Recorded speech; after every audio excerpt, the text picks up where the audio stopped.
Listening to the grandfather clock in a new way. January 1st, 2000. New Year's Day found me out at one of my local haunts, Yanni's Cafe. For wouldn't you know it, it was right in the midst of one of my most favorite outlet shopping malls.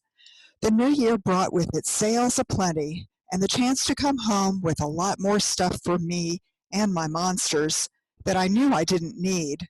But it felt so good buying each and every one of those things that now laughed at me in their bags across from the restaurant booth where I found myself sitting, dreaming. I haven't a clue as to how long the waitress was standing next to my table before I came out of my reverie and heard her ask for my order. Who cares? She could wait. Petite with wavy velvet black hair, her button-front shirt could hardly contain her youthful womanliness. Yes, I remember the days. The tag on her shirt read Nikki. The tag didn't require any neon bulbs to help promote the display. I already knew what I wanted because it was the same thing I ordered for myself every time I came here. The deluxe bacon burger with cheese fries. The bags of clothing I just purchased rattled and shook, laughing at me again, those little monsters. They knew my recent clothes purchases just barely fit. There wasn't room for 1 ounce of weight gain. Honestly, I think the clothing manufacturers forgot how to cut clothes to the proper size. I have never worn a size 14 in my life. No problem, they can laugh. Let Horace laugh when he sees the bill. He's the financial guru. He keeps track of money like he keeps track of time. As I said, nothing in the new millennium was any different. Nothing had changed. When Nikki brought my drink, a Diet Coke as I prefer to eat and not drink my calories, I found myself absent-mindedly doodling on my napkin. I would say I was a little embarrassed, but then I think the waitress already thought I was not quite sane, so why should I really care? There, doodled on my napkin, were Moxie, Glums, and Fiasco, my cats. I was an art major in college, but I think I did them enough justice for an appearance as stick figures on the back of a paper napkin. Fiasco's golden stripes looked just as crooked and mismatched as ever. And Moxie was on my lap, Alpha Cat, right where he likes to be. What haughtiness he could display. And then poor Glums, skittish little guy in the back of the picture next to the clock. He is so deaf I think he often feels left out and depressed.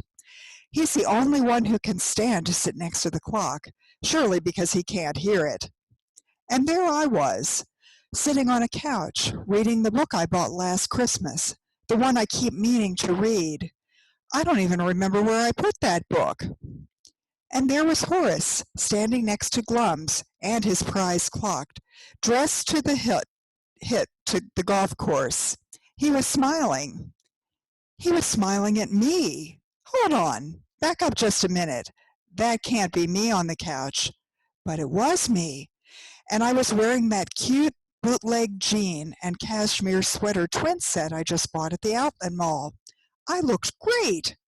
I must finally be using that exercise bike in my room for what it was meant for, exercise, and not as a clothes hanger. And Nadine, my beautiful daughter, was waiting by the front door, inviting her school friends into the house. Well, what about that?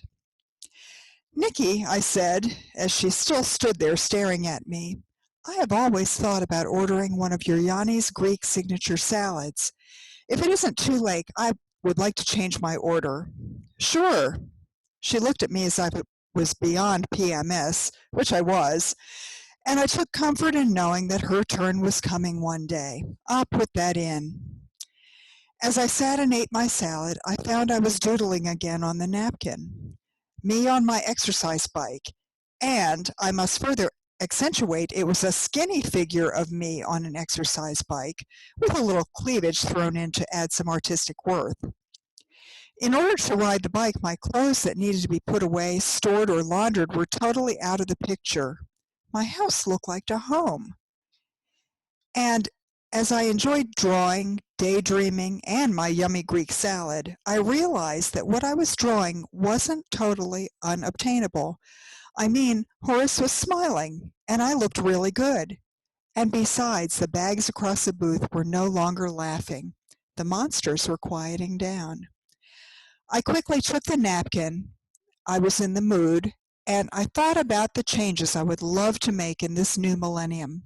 Maybe it would be possible. Here's a copy of my napkin. The pros: stop tripping over stuff. Feel less depressed. Less credit card debt and more savings. I'll stop being late all the time. Be able to have people come over again.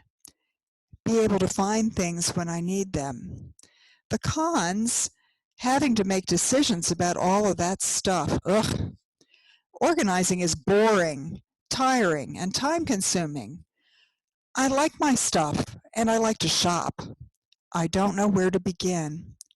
And it's kind of nice not having to entertain at home. After lunch, when I arrived home, I sat down at my desk. Good grief! The paper piles were everywhere. Oh, so this is where I left most of my scrapbooking supplies. I love to scrapbook, but I haven't had the time to do it for years. It took me a while to shovel down through all the stuff that had accumulated on my desk so I could get my laptop, but it was worth it. I made up my own little list of things I would like to do to ring in the new millennium. I knew I couldn't do them all at once, but anything was better than what I was doing now, nothing. This was my initial plan. My journey to an organized life timeline. My destinations, the end results I want. Have a system to get control over how I spend my time. Start on January 1, complete by January 2. A kitchen that contains only the stuff we actually use, and that stuff will be organized so we can actually find and use it. Start on January 25, complete by February 14. A garage we can park our cars in. Not now, wait until summer. Understand how we're spending our money and have a spending and savings plan for this year. Start on February 15, complete by February 28. An organized paperwork system that contains only what we really need to keep. Start on March 1 and complete by March 31. I sat there for a moment and stared at what I had created.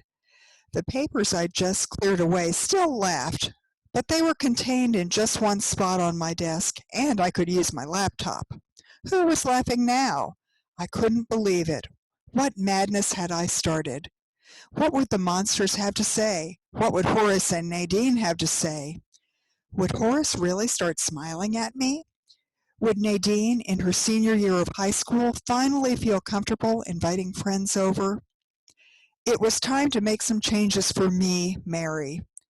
And as I sat and thought about my new lists, I felt a little bit hopeful. I saw those doodles on my napkins as a possibility, a real possibility, and not just a dream. If Glums could stand being near that awful old clock, I guess I could put on deaf ears and stand next to it too. But maybe that was part of my problem all along. I was remembering that tick-tock right then, and it didn't seem so bad. In fact, it reminded me of Horace, and that wasn't so bad at all. Moxie walked right across my computer keyboard and jumped onto my lap. He thought he owned the place. Shame he couldn't help me get things organized. But as I sat there, I realized I had already taken that first step. I was certainly ready to at least try to make some changes, some very overdue changes. I fell asleep that night with Moxie by my side. I looked over at Horace, the timekeeper. He was sound asleep. I let the tick-tock of his clock lull me to sleep. Maybe this really was going to be my year, the year of Mary. Hi, I'm Catherine Trezise, author of My Journey to an Organized Life. I'm also the president of Absolutely Organized Professional Organizing Service, based in Baltimore, Maryland, and Atlanta, Georgia. I specialize in helping people who have been challenged by disorganization for a very long time.